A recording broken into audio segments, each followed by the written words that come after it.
No one can deny the fact that we are passing through a period that is tight, a period that is difficult. These are unprecedented times that we are passing through, whether it's in business, political, spiritual, or social circles. There is a demand, therefore, and there is a call unto a type of leadership that looks at things differently. Leadership, in essence, cannot be separated from vision. Hence, the leader in the present times should have foresight. The leader must have a forward view of issues.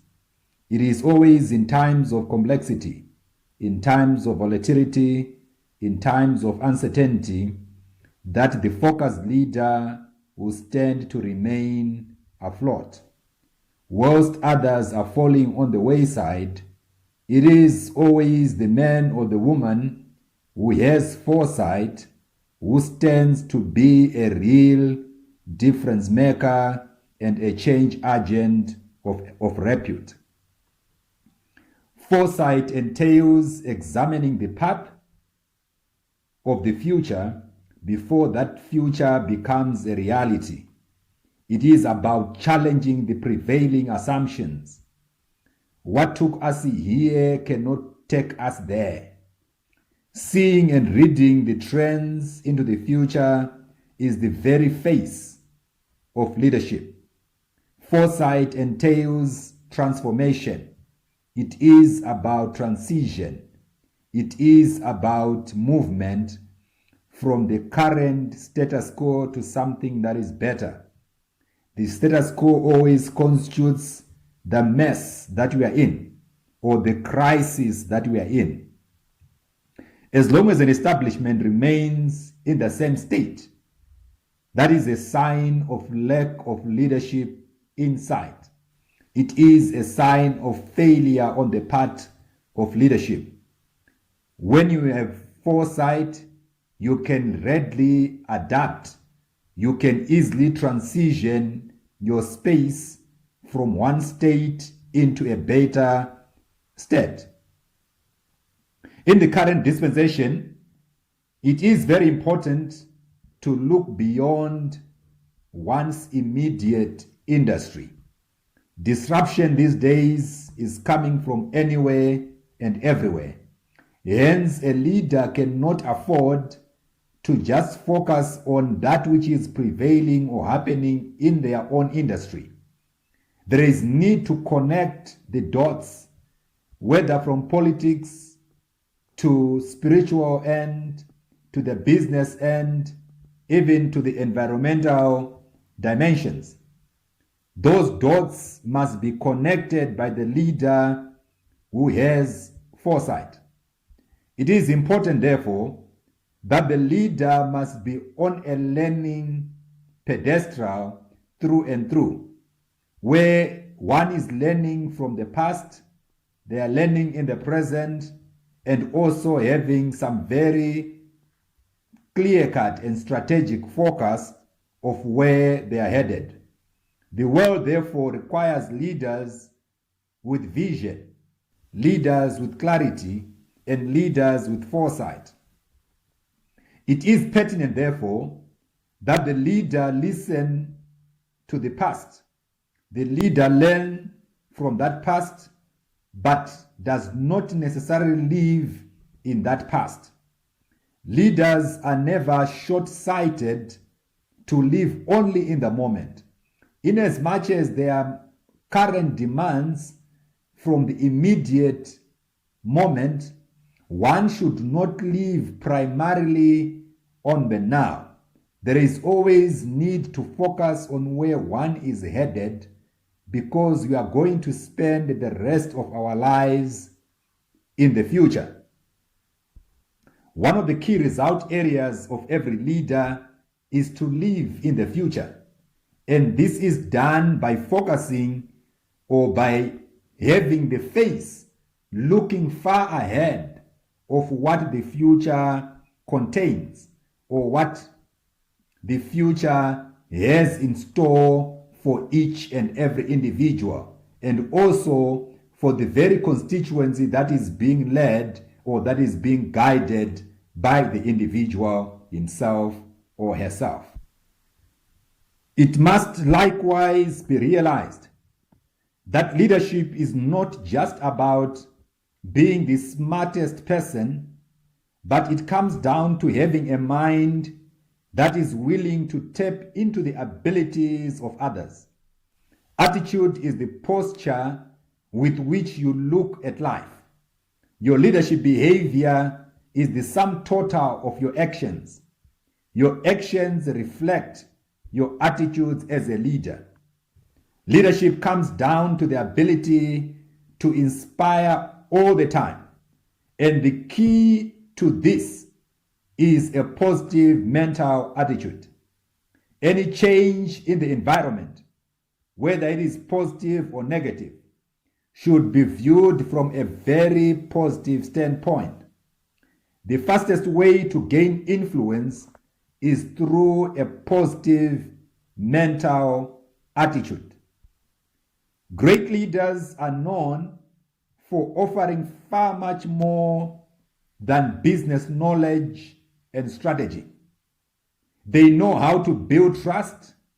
They know how to empower those that they work with. Their people skills is what sets them apart and in a superior league as compared to the lesser mode of leadership that is prevailing around us. Now, one may ask, how can a leader develop a good attitude? A good attitude is developed through positive communication, where the communication that the leader has always sets the tone. Besides the communication, the leader should also have a heart or a mind of gratitude. It is not enough backing out some orders with little appreciation of that which is being done by the people that you are leading. It is very critical also that the leader should unite the team as part and parcel of building a very good attitude. The leader must be in sync with the team that they are leading. In addition, the leader must likewise empower and develop other leaders. It is again not enough to continuously learn on your own without likewise imparting the knowledge on others. A leader should be in a position to identify potential, develop potential, and also deploy potential. Never be intimidated by young talent or by the talent that is coming up. At the same time, a positive attitude is developed through taking responsibility. A leader should always step up and step out and accept responsibility. Don't be quick to point at another person to blame them, as it were. The first thing that you must do as a leader is to self-introspect. Look at yourself and determine as to whether you are making the rightful decisions and as to whether you are responsible enough. In addition, a leader should likewise develop their attitude by showing empathy. This entails developing emotional intelligence to deal with issues that crop up from time to time. Besides the positive mental attitude, the leader should likewise have deep-rooted conviction. Conviction inspires trust. Conviction inspires admiration through the actions and not necessarily the words. When a leader is convicted enough, that is, or that he can take the rightful path, others are so quick to jump into the bandwagon as they absorb the same mental state. Conviction will always give the confidence that the future is certain, even though one might be passing through a very dark patch. And that is the separator between ordinary leaders and the real game changers of leaders who are there to bring about real change within the particular spheres they find themselves operating in. Without conviction from the leader, it is always difficult to maintain momentum. It is necessary to grab the hearts and the hands of men through conviction. Use your head, therefore, to touch the heart. Use your head, therefore, to touch another person's hand so that they give their all. When one is fully convicted, they inspire this confidence in everyone else. Conviction, therefore, breeds the results through igniting passion, which energizes the team. Conviction overcomes both internal and external pressures. When a leader has conviction, there is some edge, they have some edge from within, some ignition that pushes them to continuously add value. They know when to trust their gut. At the same time, they are relentlessly positive. They have loads and loads of confidence. And in addition to that, they lead through modeling. They are emotionally intelligent in the manner in which they speak, in the manner in which they carry themselves, in the manner in which they do their things. They do anything for the cause at hand. Conviction, therefore, grows through knowledge. Conviction grows through passion. It grows through purpose, and also grows through total belief. The moment one has conviction, then there is no force that can stand before them, but they always tend to move every obstacle that may be standing on their path. In addition, the leader's face also entails excellence, where the leader must continuously strive at improving themselves, such that they are offloading the very results that are expected. The leader likewise does not rest on yesterday's success, but they are continuously building up on where they left yesterday.